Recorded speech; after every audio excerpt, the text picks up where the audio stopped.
Hello दोस्तों, कैसे हैं आप लोग। सर्दियां खत्म हो चुकी है, लद्दाख का सीजन आने वाला है, गर्मियां शुरू होने वाली है और आप लद्दाख जाने वाले हैं। बहुत से लोग होंगे जो बुलेट खरीद के बैठे होंगे या जिनके पास पहले से होगी, उन्होंने सोच रखा होगा कि इस बार तो लद्दाख एक्सपीडिशन करना ही है, चाहे जो हो जाए। ऐसे देखा जाए तो लद्दाख एक्सपीडिशन इंडिया के हर एक यंग लड़के का सपना होता है। कुछ उस सपने को जी पाते हैं, कुछ उसको नहीं जी पाते हैं। मैं खुद लद्दाख 2 बार जा चुका हूं, तो मैं आपके सामने हाजिर हूं ये वीडियो लेके। बहुत से लोगों का सपना होगा लद्दाख को एक्सपीडिशन करने का, बट सबको पता नहीं होता है कि लद्दाख है क्या चीज, किस जगह पे आता है, वहाँ पे पहुंचा कैसे जाए, रूट्स प्लान क्या होने चाहिए, आइटनरी क्या होगी, वहाँ रहने और खाने के क्या ऑप्शन मिल जाएंगे, पेट्रोल आपको कहाँ कहाँ अवेलेबल हो जाएगा, रोड कंडीशंस क्या है, आपका बजट कितना होना चाहिए।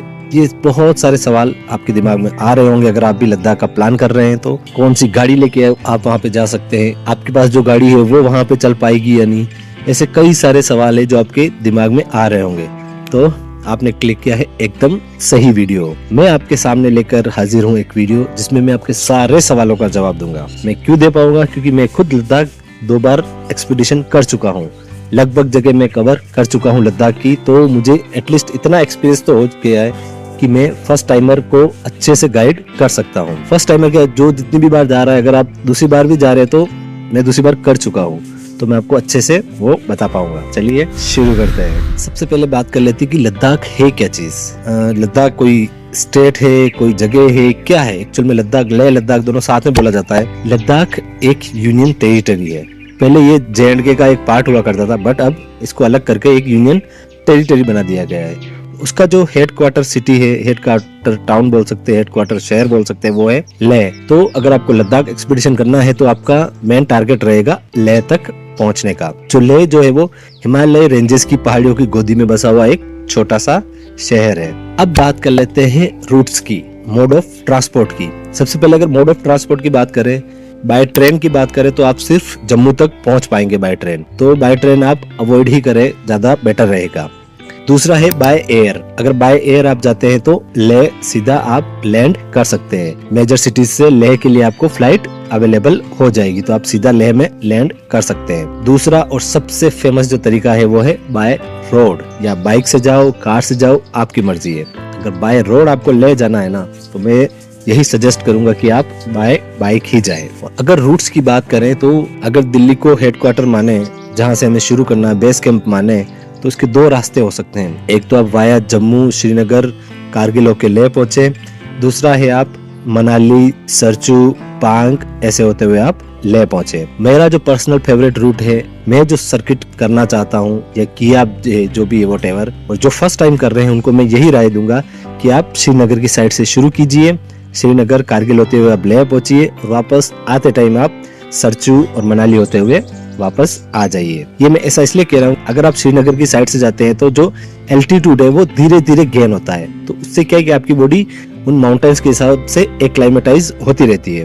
और अगर आप मनाली साइड से जाते हैं तो वहाँ पे एकदम से जो एल्टीट्यूड है वो आ जाता है, बढ़ जाता है, तो आपकी बॉडी को पता ही नहीं चलता है, एक्लाइमेटाइज हो ही नहीं पाती है, तो आप एक्यूट माउंटेन सिकनेस का शिकार भी हो सकते हैं। अब बात कर लेते हैं डे वाइज आइटनरी की, कि आपको किस किस दिन कहाँ कहाँ पहुंचना है, एक दिन में कितना कितना आपको कवर करना है, नाइट स्टे आपको कहाँ करना है, आपको कितने दिन की जरूरत पड़ेगी, ये सब बात अब कर लेते हैं। इसमें आपको डे वाइज आइटनरी पता चल जाएगी आपको कैसे क्या करना है। मैं ये मान के चल रहा हूँ कि आप श्रीनगर वाली साइड से जाएंगे, जम्मू वाली साइड से जाएंगे, तो हम आइटनरी भी उसी हिसाब से डिसाइड करेंगे। बात कर लेते हैं डे 1 की।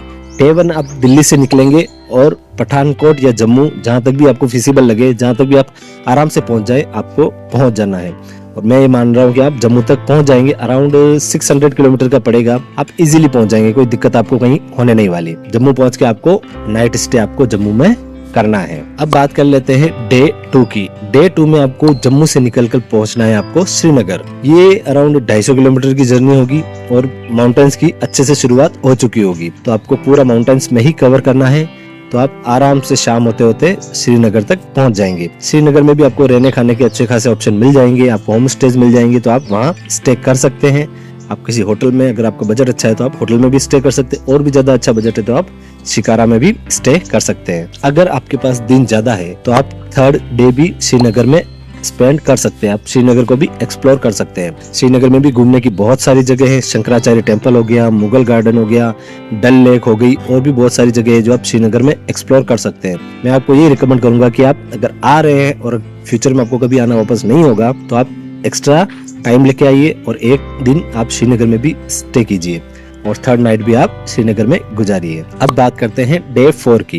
डे 4 में आपको श्रीनगर से निकल के पहुंचना है कारगिल। लोग श्रीनगर से सीधा लेह भी ट्राई करते हैं, बट वो प्रो राइडर्स होते हैं या फिर जिनके पास टाइम की बहुत ज्यादा कमी होती है वो ट्राई करते हैं। आपको इतना ट्राई नहीं करना है। आप फर्स्ट टाइमर हैं तो फर्स्ट टाइमर की तरह बिहेव कीजिए, आराम से घूमिए फिरिए, जो अट्रैक्शन से उनका मजा लीजिए। तो आप पहुंचना है आपको कारगिल, जो अराउंड श्रीनगर से कारगिल अराउंड 200 किलोमीटर की जर्नी होगी। बहुत अच्छे अच्छे अट्रैक्शंस आएंगे आपको श्रीनगर से निकलते ही थोड़ा सा आगे चलते ही सीधे मिलेगा सोनमर्ग वैली, जो अपने आप में बहुत खूबसूरत जगह है। सोनमर्ग एक्सप्लोर कीजिए थोड़ी देर, फिर सोनमर्ग से निकल के आप पहुंच जाएंगे वन ऑफ द डेंजरस पास जोजिल्ला। वो एक टाइम पे बहुत डेंजरस पास हुआ करता था, तो आप जोजिल्ला देखते हुए जाइए, उसके एडवेंचर को फील कीजिए, वो थ्रिल महसूस कीजिए। जोजिल्ला क्रॉस करते ही आप पहुंच जाएंगे 0 पॉइंट, जहाँ पे आपको स्नो मिल जाएगी। तो आप स्नो में थोड़ी देर खेलिए, कूदिए, मजे कीजिए, फिर ऐसे करते करते धीरे धीरे आप कारगिल पहुंच जाइए।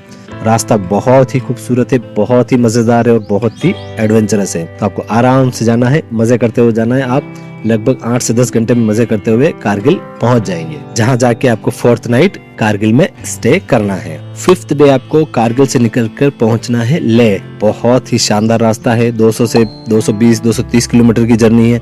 आराम से आप 8 से 10 घंटे में पहुंच जाएंगे।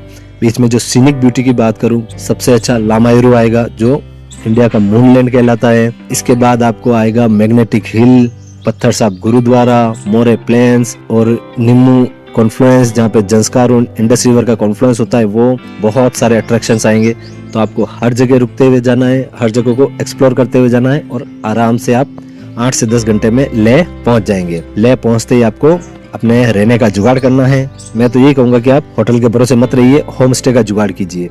होम स्टे आपको सस्ते भी पड़ जाएंगे और अच्छे भी मिल जाएंगे। आपको घर जैसी हॉस्पिटैलिटी वहाँ पे अवेलेबल हो जाएगी। बहुत अच्छे लोग हैं, आपका बहुत अच्छे से ध्यान रखेंगे। वहाँ पहुँच के फ्रेश हो जाइए। अगर आप चाहते हैं कि अगर थके ज्यादा नहीं है तो मैं ये कहूंगा कि इवनिंग में आप आराम से लेह मार्केट घूम के आ जाइए। मॉल रोड, जो पहाड़ों में मॉल रोड कहा जाता है, मॉल रोड घूम के आ जाइए, मजे करके आ जाइए। आराम से आके आप रेस्ट कीजिए। नेक्स्ट डे मैं आपको यही कहूंगा कि आपको कहीं नहीं जाना है, आपको थोड़ा रेस्ट करना है और आसपास की जगह है जो आप एक्सप्लोर कर सकते हैं, जैसे वॉर मेमोरियल हो गया या फिर जो फोर्ट है वो हो गया, 1-2 मोनेस्ट्रीज हो गई, शांति स्तूपा हो गया। ये सारी जगह आप उस दिन एक्सप्लोर कीजिए। आप कहीं मत जाइए, बॉडी को एक्लाइमेटाइज होने दीजिए। इसलिए मैं आपको बार बार कह रहा हूँ कि आपको अच्छा खासा टाइम लेके आना है, जल्दबाजी में बिल्कुल भी नहीं आना है। अगर आप एक्लाइमेटाइज नहीं होते हैं तो आपको हारदुंगला या फिर चांगला जहाँ जाने के बाद आपको दिक्कत हो सकती है। हमारे साथी को दिक्कत हुई थी, इसलिए मैं आपको अच्छे से बता रहा हूँ कि आप एक्यूट माउंटेन सिकनेस का शिकार हो सकते हैं। तो आपको बिल्कुल भी ट्राई नहीं करना है, अपनी बॉडी को आराम से एक्लाइमेटाइज होने दीजिए। तो आपको 6th डे भी आपको लेह में ही निकालना है और 6th नाइट भी आपको लेह में निकालनी है। अब बात कर लेते हैं 7th डे की। 7th डे को आपको जाना है नुब्रा वैली। लेह से जो नुब्रा वैली की जो डिस्टेंस है वो अराउंड 130-140 किलोमीटर के आसपास ही है, ज्यादा नहीं है। बट इसमें आपको बीच में एक पास क्रॉस करना पड़ेगा जो एक टाइम पे वर्ल्ड का हाईएस्ट पास हुआ करता था, द माइटी खारदुंगला। जैसे ही आप खारदुंगला क्रॉस करेंगे आप एंटर हो जाएंगे नुब्रा वैली में। और नुब्रा वैली में हमें जो जाना है वो है हुंडर विलेज। रास्ते में आपको बिस्किट की मोनेस्ट्रीज आएंगी, सैंड ड्यून्स आएंगे, डबल हम्प वाले कैमल की आप राइड कीजिए, मजे कीजिए। आप बिस्किट की मोनेस्ट्रीज देख सकते हैं, वहाँ पे जो सैंड ड्यून्स हैं उनके मजे ले सकते हैं। आपको नाइट हुंडर में ही स्टे करना है। अगर आपके पास एक्स्ट्रा दिन है तो आप हुंडर से आगे तुर्तुक विलेज जा सकते हैं, जो कभी पाकिस्तान का पार्ट हुआ करता था। आप वहां जाके भी नाइट स्टे कर सकते हैं, वो भी बहुत खूबसूरत जगह है अगर आपके पास एक्स्ट्रा दिन है तो। अगर नहीं है हम बात कर लेते हैं नेक्स्ट 8th डे की। 8th डे आपके लिए सबसे ज्यादा स्ट्रेसफुल होने वाला है इस जर्नी का। 8th डे को आपको नुब्रा वैली से निकल के पहुंचना है पेंगोंग लेक, जो अभी तक भी बहुत ज्यादा एडवेंचरस रोड है, बहुत ज्यादा टूटा फूटा रोड है, बहुत ही ज्यादा ऑफ रोडिंग है। बाकी सारे रोड अच्छे बन चुके हैं, बस वो ही पेच बचता है अभी फिलहाल जो आपको एडवेंचरस फील करवाएगा। अगर आपको एडवेंचर रियल में फील करना है तो आपको नुब्रा वैली से जाना है पेंगोंग लेक।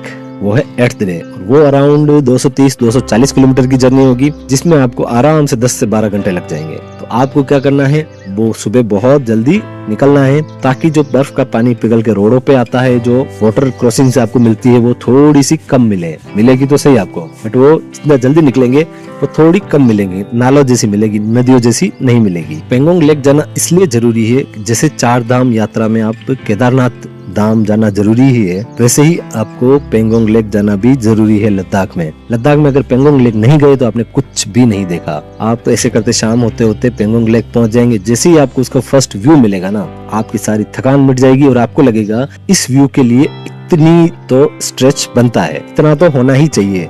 तब जाके आपको वैल्यू समझ में आती है कि इस व्यू की क्या वैल्यू है। अब वहाँ अकोमोडेशन की बात करूँ तो अगर आपका बजट अलाउ करता है तो आप वहाँ कैंप साइट्स में भी रुक सकते हैं। बहुत ज्यादा महंगी होगी, ऑब्वियसली सीजन उनका 6 महीने चलता है, तो 6 महीने के लिए बहुत ज्यादा महंगी होती है वो। तो अगर आपका बजट अलाउ करता है तो आप उसमें कैंप साइट्स में रुक सकते हैं।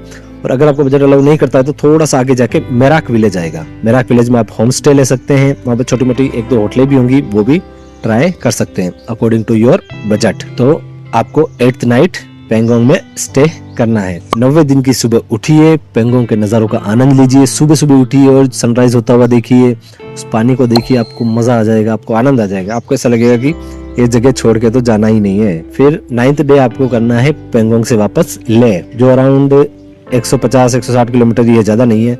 रोड एकदम शानदार बन चुका है। पिछली बार जब हम गए थे तो खराब था रोड में, नो डाउट, तो हमें भी बहुत ज्यादा टाइम लगा था, बट इस बार रोड बहुत ही शानदार थे, मजा आ गया हमें चलाते हुए। बस बीच में आएगा माइटी चांगला। अगर आपकी किस्मत अच्छी हुई तो चांगला पे आपको बर्फबारी भी देखने को मिल सकती है, बट आपको ज्यादा नहीं रुकना है। हम भी रुके थे तो हमारा भी सर भी चकराने लग गया। हमें समझ नहीं आ रहा था क्या कर रहे हैं हम, फोटो खींच रहे, वीडियो बना रहे, कुछ भी समझ नहीं आ रहा था। बस ऐसे लग रहा था कि जल्दी से जल्दी यहाँ से नीचे भागना है। रोड बहुत ही डेंजरस है, तो आपको आराम से चलना है। भागने का मतलब ये नहीं है कि आप एकदम एंड्यूरो राइडर्स की तरह आप भगा रहे हो।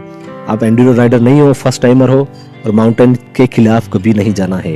माउंटेन्स के अगेंस्ट तो जाना ही नहीं है, वरना वो आपको अपनी औकात दिखा देंगे। और 9th नाइट में आके आपको वापस लेह में स्टे कर लेना है। अब बात करते हैं 10th डे। 10th डे आपका सबसे इमोशनल वाला दिन होने वाला है, क्योंकि आपको उस दिन लेह को वापस गुड बाय कहना पड़ेगा। अब वो दिन आ गया है जब हमें फाइनली लेह को छोड़ना पड़ेगा। थोड़ा अच्छा सा तो नहीं लग रहा है, क्या करें। आपको शुरू करनी है वापस लेह टू मनाली वाली जर्नी। सबसे लंबी जर्नी होने वाली है, सबसे शानदार जर्नी होने वाली है। जो नज़ारे दिखेंगे ना आपको, बहुत अल्टीमेट लेवल के दिखेंगे। 10th डे आपको लेह से निकल के आपको पहुंचना है सरचू। आप सीधा मनाली ट्राई नहीं कर सकते, आपको करना भी नहीं है। अगर आप 2-4 बार लेह कर चुके हैं तो आप जरूर ट्राई कीजिए, कोई डाउट नहीं है, वो समझ जाएंगे उनको क्या करना है। बट अगर आप फर्स्ट टाइमर हैं तो आपको कभी भी ट्राई नहीं करना है, आपको बिल्कुल भी रिस्क नहीं लेना है। तो आप सिर्फ सरचू तक जाइए, बीच में आपको बहुत अच्छी अच्छी जगह मिलेगी। तंगलांगला, लाचुंगला, नकीला, ये 2-3 पास आएंगे, गाटा लूप्स आएंगे। वो 21 गाटा लूप्स आपको अगर आप देखोगे ना तो आपको जिंदगी भर याद रहेंगे। वो सबसे एडवेंचरस लूप था, हमारा भी था, हमारी बाइक का ब्रेक वहीं टूटा था, इसलिए वहाँ रिस्क भी नहीं लेना है। अपने आप को पहाड़ों से ज्यादा ऊपर नहीं समझना है। हमने गलती की थी, हमने भुगती थी, आपको नहीं करना है। तो आपको सरचू में पहुंच के नाइट स्टे कर लेना है। 11वें दिन आपको उठना है और आपको जाना है सरचू से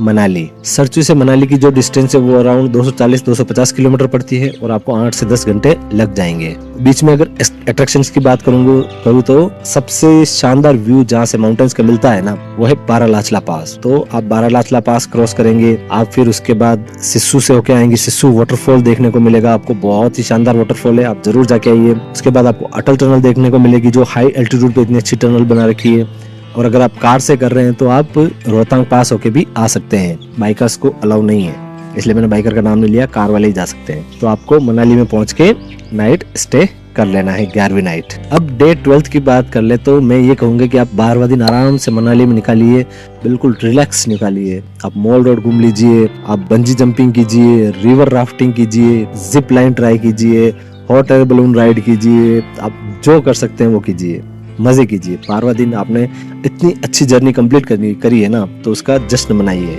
मजे करिए आराम से।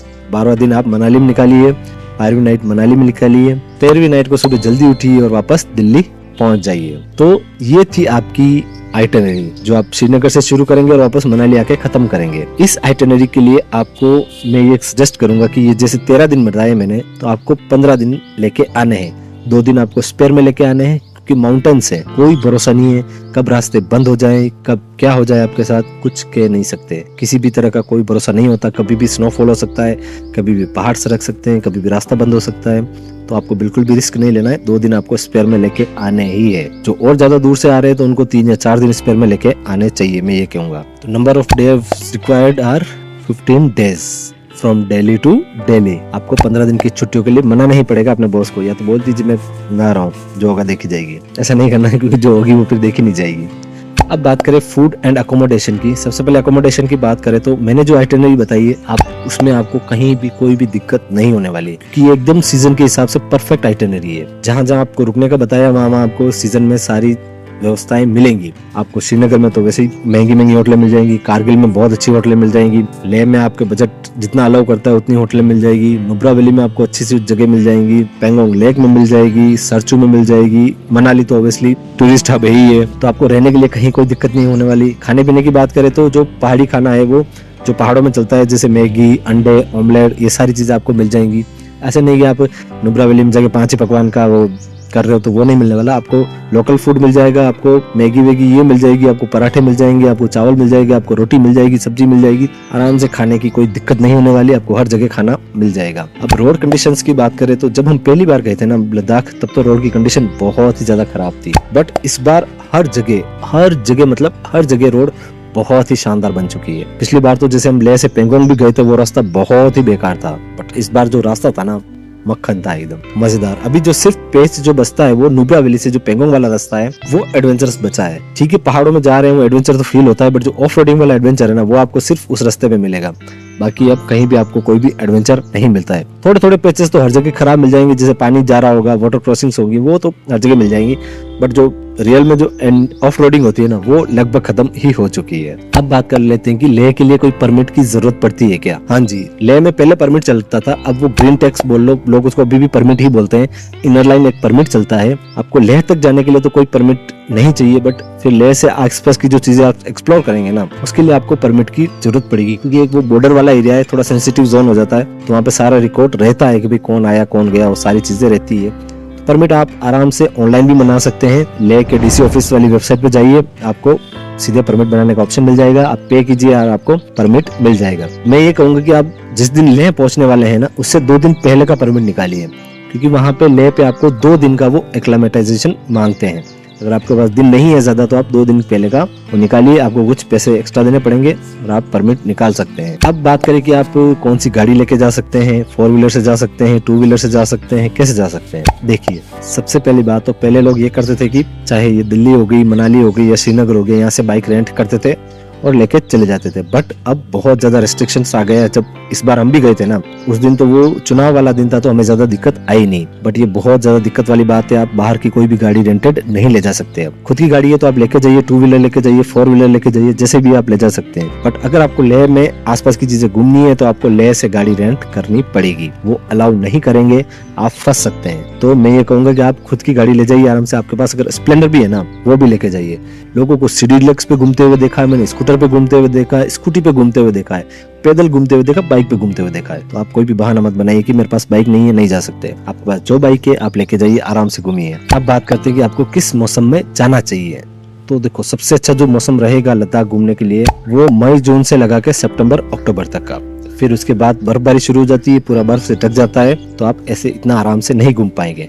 बट अब कुछ टाइम से विंटर लद्दाख भी बहुत फेमस हो रहा है। अगर आपको वो करना है तो आप विंटर के टाइम पे भी जा सकते हैं, बर्फ के टाइम पे भी जा सकते हैं, कोई दिक्कत नहीं होने वाली। अब रहती है बजट की बात, पैसा कितना कितना खर्च हुआ, कहाँ कहाँ खर्च हुआ, कितना कितना खर्च होगा, वो हम बात करेंगे नेक्स्ट वीडियो में, क्योंकि ये वीडियो बहुत ज्यादा लंबा हो जाएगा और आप भी बोर हो जाएंगे। तो ये थी पूरी लद्दाख की जो मैं करके आया हूँ, मैं फेस करके आया हूँ, वो सारी चीजें मैंने आपको बता दी। अगर आपको लग रहा है कि मैंने कहीं कुछ गलत बता दिया है, तो आप मुझे कमेंट में करेक्ट कर सकते हैं, और अगर आप इसमें कुछ ऐड करना चाहें तो भी ऐड कर सकते हैं। तो मिलते हैं इसके अगले वीडियो में, जहां मैं आपको बजट की बात बताऊंगा। तब तक के लिए जय हिंद, हर हर महादेव।